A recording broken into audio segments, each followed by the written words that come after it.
Warahmatullahi wabarakatuh. Jadi di sini saya akan menjelaskan tentang cahaya di atas cahaya, yaitu perjalanan Isra Mi'raj Nabi Sallallahu Alaihi Wasallam. Pertama, yang tahun kesedihan, visualnya langit di malam kota Mekah yang sunyi, angin gurun berhembus perlahan, kamera menyorot Ka'bah yang berdiri megah dalam keheningan malam. Narasi: dunia mengenalnya sebagai Amirul Husni, tahun kesedihan. Tahun ketika di hati Rasulullah SAW diuji dengan kehilangan yang begitu dalam.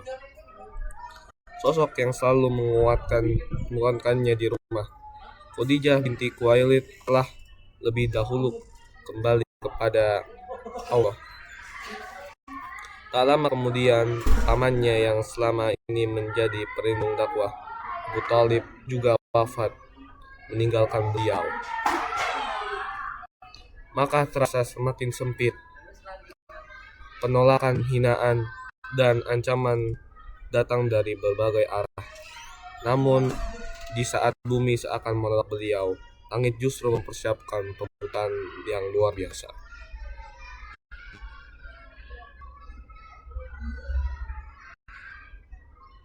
Pada malam hari yang hening, ketika manusia tertidur dalam gelapnya, dunia cahaya dari langit turun mendekati bumi.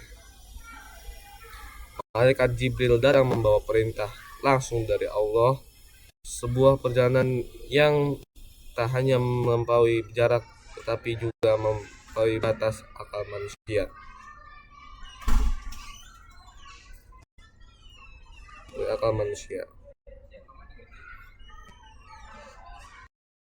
Bismillah, Assalamualaikum warahmatullahi wabarakatuh. Jadi bagian pertama penyusuan hati sang Nabi. Visualnya, cahaya putih dari ruangan, suasana terasa damai dan penuh ketenangan, tampak kilauan air zam-zam bercahaya. Narasinya, sebelum perjalanan agung dimulai, hati Rasulullah SAW terlebih dahulu dipersiapkan. Malaikat Jibril membelah dada beliau dengan lembut, lalu menyucikan menggunakan air zam-zam yang suci. Bukan karena hati beliau kotor, tetapi karena perjalanan menuju langit membutuhkan hati yang paling bersih, paling kuat, dan paling bercahaya. Ke dalam dada itu ditanamkan hikmah, kesabaran, keyakinan, dan kekuatan iman yang sempurna. Seakan Allah ingin menunjukkan bahwa perjalanan menujunya tidak cukup hanya dengan langkah kaki, tetapi membutuhkan hati yang bersih. Lalu muncullah makhluk yang belum pernah dilihat manusia sebelum Buraq. Tubuhnya bercahaya, lebih besar dari kedelai namun lebih kecil dari kuda. Setiap langkahnya sejauh mata memandang makhluk surga yang dipilih khusus untuk membawa manusia termulia. Kedua, perjalanan Isra menuju Baitul Maqdis. Perjalanan Isra menuju Baitul Maqdis. Visualnya, Buraq melesat menembus padang pasir. Cahaya membelah malam. Kamera menunjukkan perjalanan dari Mekah menuju Palestina dari langit. Nasinya, Rasulullah SAW menaiki Buraq bersama malaikat Jibril. Dalam sekejap, perjalanan yang biasanya ditempuh berminggu-minggu berubah menjadi perjalanan yang begitu cepat. Angin gurun Mekah perlahan berganti dalam udara suci Palestina. Cahaya bulan menerangi kota para nabi. Di sanalah berdiri Masjidil Aqsa, tempat yang diberkahi Allah sejak zaman dahulu. Buraq berhenti di depan pintu masjid suci itu. Rasulullah turun dan mengikat Buraq di tempat para nabi dahulu menambatkan kendaraan mereka. Malam itu bukan malam biasa. Langit dan bumi sedang menyaksikan sejarah umat manusia. Assalamualaikum warahmatullahi wabarakatuh. Jadi yang bagian 3 kelanjutannya yaitu iman bagi seluruh nabi. Soalnya Masjidil Aqsa terlihat bercahaya emas. Bayangan para nabi berdiri dalam saf yang panjang dan rapi. Visualnya narasi, Ketika Rasulullah memasuki Masjidil Aqsa, beliau menyaksikan pemandangan yang begitu agung. Seluruh nabi dan rasul telah berkumpul, dan Nabi Adam, Nuh, Ibrahim, Musa, dan Isa hingga para utusan Allah lainnya berdiri dalam satu barisan. Mereka semua menunggu satu sosok itu menjadi imam. Dan malam itu Rasulullah Muhammad SAW maju ke depan. Beliau memimpin sholat seluruh nabi, sebuah tanda besar bahwa risalah Islam adalah penyempurna dari seluruh risalah sebelumnya. Bahwa beliau adalah penutup para nabi dan utusan terakhir Allah bagi seluruh alam. Langit seakan dipenuhi kemuliaan, para malaikat bertasbih, cahaya memenuhi Masjidil Aqsa, dan bumi menjadi saksi persatuan seluruh nabi di belakang Rasulullah Sallallahu Alaihi Wasallam. Lanjutannya, langit seakan dipenuhi kemuliaan, para nabi mereka bertasbih, cahaya memenuhi Masjidil Aqsa, dan bumi menyaksikan saksi persatuan nabi di belakang Rasulullah SAW. Bagian 4, Mi'raj menembus langit. Soalnya kamera melesat meninggalkan bumi menuju gerbang-gerbang langit yang sangat besar dan bercahaya. Narasinya, perjalanan belum selesai. Dari bumi Rasulullah SAW kini dibawa naik menembus 7 lapisan langit. Di setiap pintu langit, malaikat Jibril mengetuk dan meminta izin. Para penjaga langit bertanya, Siapa bersamamu? Siapa yang bersamamu? Jibril menjawab, Muhammad.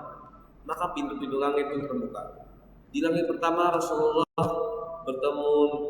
SAW bertemu Nabi Adam alaihissalam, bapaknya seluruh manusia. Nabi Adam menyambut beliau dengan penuh cinta. Di langit kedua, beliau bertemu Nabi Isa dan Nabi Yahya. Di langit ketiga, beliau melihat Nabi Yusuf yang wajahnya begitu indah hingga separuh ketampanan dunia diberikan kepadanya. Di langit keempat ada Nabi Idris. Di langit kelima ada Nabi Harun. Di langit keenam, beliau bertemu Nabi Musa yang menangis karena umat Rasulullah kelak lebih banyak masuk surga dibanding umatnya. Dan di langit ketujuh Rasulullah bertemu Nabi Ibrahim alaihissalam yang sedang bersandar di Baitul Ma'mur, rumah ibadah para malaikat yang setiap hari dikunjungi ribuan malaikat tanpa pernah kembali lagi. Setiap nabi menyambut beliau dengan salam penuh kemuliaan. Selamat datang saudara yang saleh dan Nabi yang saleh. Bagian 5, Sidratul Muntaha. Visualnya, nebula emas, putih, dan ungu membeli layar. Cahaya sangat terang hingga hampir menyelimuti seluruh pandangan. Narasinya, perjalanan terus berlanjut hingga sampai di tempat yang tidak pernah dicapai makhluk manapun sebelumnya, atau Sidratul Muntaha.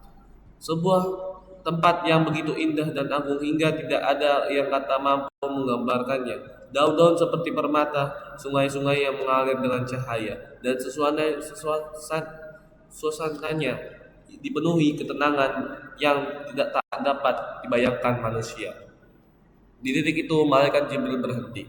Jibril berkata, jika aku maju satu langkah lagi, aku akan terbakar oleh cahaya keagungan Allah. Namun Rasulullah diperintah untuk terus maju sendiri. Betapa mulianya beliau di sisi Allah, seorang manusia dipanggil langsung menghadap Rabb semesta alam. Yang bagian keenam, hadiah terbesar untuk umat. Soalnya, cahaya putih memenuhi layar tampak sulit orang-orang sholat di berbagai tempat di bumi. Artinya, di hadapan Allah Subhanahu wa Ta'ala Azza wa Jalla, Rasulullah menerima hadiah terbesar bagi umatnya, bukan emas, bukan kerajaan, bukan kekuasaan dunia, melainkan sholat. Awalnya Allah memerintah 50 waktu dalam sehari semalam. Namun ketika turun bertemu Nabi Musa AS, beliau diminta lagi memohon keringanan karena umat manusia tidak akan mampu. Berkali-kali Rasulullah kembali menghadap Allah demi umatnya. hingga akhirnya Allah menetapkan 5 waktu sholat, namun dengan pahala setara 50 kali. Inilah bukti cinta Rasulullah kepada umatnya. Bahkan di langit tertinggi pun beliau masih memikirkan kita. Jadi penutupnya, cahaya untuk setiap mukmin. Visualnya, fajar mulai muncul di Mekah. Orang-orang bangun untuk sholat subuh. Anak kecil, orang tua dan pemuda terlihat bersujud. Narasinya, Rasulullah kembali ke Mekah sebelum fajar menyingsing. Perjalanan luar biasa yang sulit dipercaya oleh manusia biasa. Kaum Quraisy menertawakan cerita itu. Mereka menganggapnya mustahil. Namun bagi Abu Bakar As-Siddiq tidak ada keraguan sedikit pun. Jika Rasulullah yang mengatakannya, maka itu adalah kebenaran. Isra Mi'raj bukan hanya kisah perjalanan menembus langit. Ya, adalah pengingat bahwa setelah kesedihan akan datang pertolongan Allah. Setelah gelap akan datangnya cahaya, dan salat adalah hadiah paling indah dari perjalanan itu. Ketika hidup terasa berat, ketika hati penuh luka, ketika dunia terasa sempit, maka ingatlah, kita selalu punya jalan untuk naik menemui Allah melalui sujud, melalui doa, dan melalui sholat. Karena sholat adalah mikrot bagi setiap orang beriman. Jadi ini saya sampaikan. Kurang lebihnya mohon maaf jika ada kesalahan, tutur kata, bahwa saya manusia masih punya salah. Kalau kebenaran dari Allah, saya dari setan. Thank you very much. Wassalamualaikum warahmatullahi wabarakatuh. Assalamualaikum warahmatullahi wabarakatuh. Di sini saya akan melanjutkan tentang bagian 14 menembus langit. Visualnya, kamera melesat meninggalkan bumi menuju gerbang langit yang sangat besar dan bercahaya. Narasi, perjalanan belum selesai. Dari bumi Rasulullah SAW kini dibawa naik menembus 7 lapisan langit. Di setelah pintu langit, malaikat Jibril mengetuk dan meminta izin. Para penjaga langit bertanya, "Siapa namamu?" Jibril menjawab, "Muhammad." Maka pintu-pintu langit pun terbuka. Di langit pertama, Rasulullah menemui Nabi Adam alaihissalam dan bapak seluruh manusia. Nabi Adam menyambut beliau dengan penuh ceria, penuh cinta.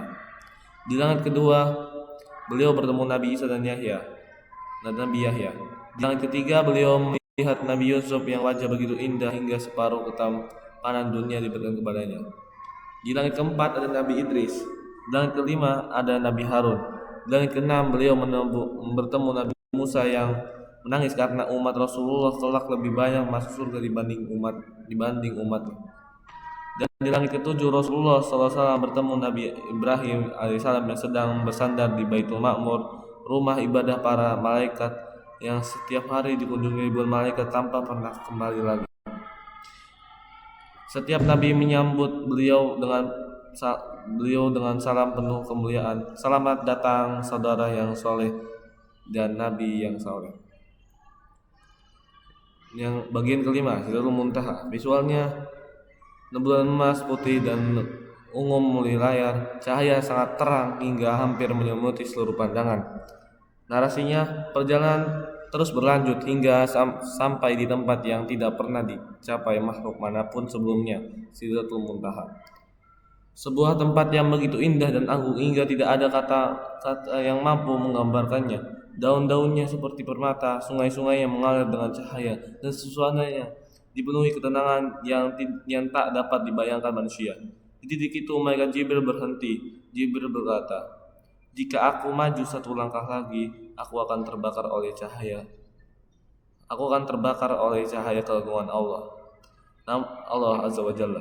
Namun Rasulullah diperintahkan untuk terus maju sendiri. Betapa mulianya beliau di sisi Allah. Seorang manusia dipanggil langsung menghadap Rabb semesta alam. Bagian ke-6, hadiah terbesar untuk umat.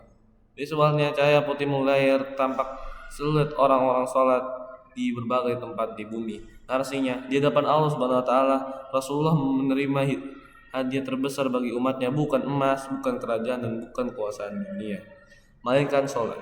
Awalnya Allah memerintahkan 50 waktu dalam sholat dalam sehari semalam. Namun ketika turun dan bertemu Nabi Musa alaihissalam, beliau diminta kembali memohon keringanan karena umat manusia tidak akan mampu. Berkali-kali Rasulullah kembali menghadap Allah demi umatnya hingga akhirnya Allah menetapkan 5 waktu sholat, namun dengan pahala setara 50 kali. Inilah bukti cinta Rasulullah kepada umatnya. Bahkan di langit tertinggi pun beliau masih memikirkan kita. Thank you very much. Assalamualaikum warahmatullahi wabarakatuh.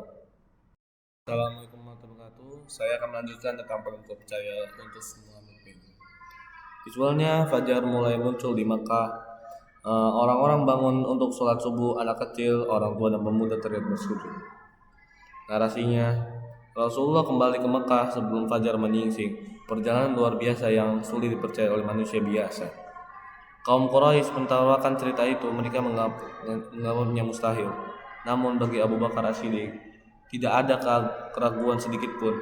Jika Rasulullah yang mengatakannya, maka itu adalah kebenaran. Isra Mi'raj bukan hanya kisah perjalanan menembus langit.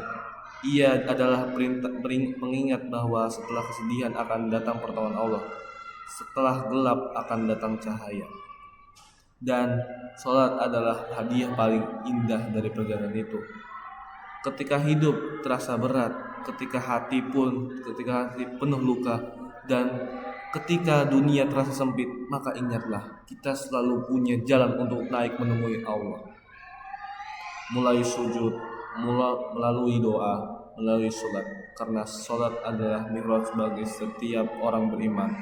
Thank you very much for attention. Mungkin ada salah dari tutur kata saya, mohon maaf. Jika salah itu dari setan, jika kebenaran itu dari Allah. Bahwa manusia itu tidak ada yang sempurna. Wassalamualaikum warahmatullahi wabarakatuh. Dadah, bye.